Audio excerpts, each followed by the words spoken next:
ইউকেতে এলন মাস্কের বিরুদ্ধে শুরু হয়েছে এক অঘোষিত যুদ্ধ। মানুষ টেসলা গাড়ি ভাঙছে স্লেজ হ্যামার দিয়ে। লন্ডনে এভরিওয়ান হেটস এলন গেরিলা ক্যাম্পেইনে মাস্কের বিরুদ্ধে প্রতিবাদ চলছে।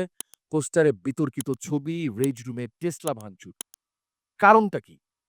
এক সরকারি জরিপ বলছে 80% ব্রিটিশ জনগণ তাকে অপছন্দ করা শুরু করেছে, কারণ তিনি ইউকে রাজনীতিতে হস্তক্ষেপ করছেন, প্রধানমন্ত্রীকে জেলে পাঠানোর দাবি করছেন, অ্যান্টি মুসলিম টমি রবিনসনকে সমর্থন দিচ্ছেন, আর স্পর্শকাতর বিষয়ে ভুল তথ্য ছড়াচ্ছেন।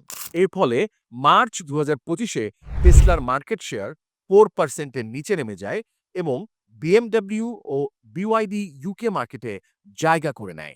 এটি টেসলার জন্য এক বিশাল বিজনেস এবং ব্র্যান্ডিং ক্রাইসিস। এমন আরও বিজনেস ইনসাইটস জানতে ফলো করুন আমাদের চ্যানেল। ধন্যবাদ।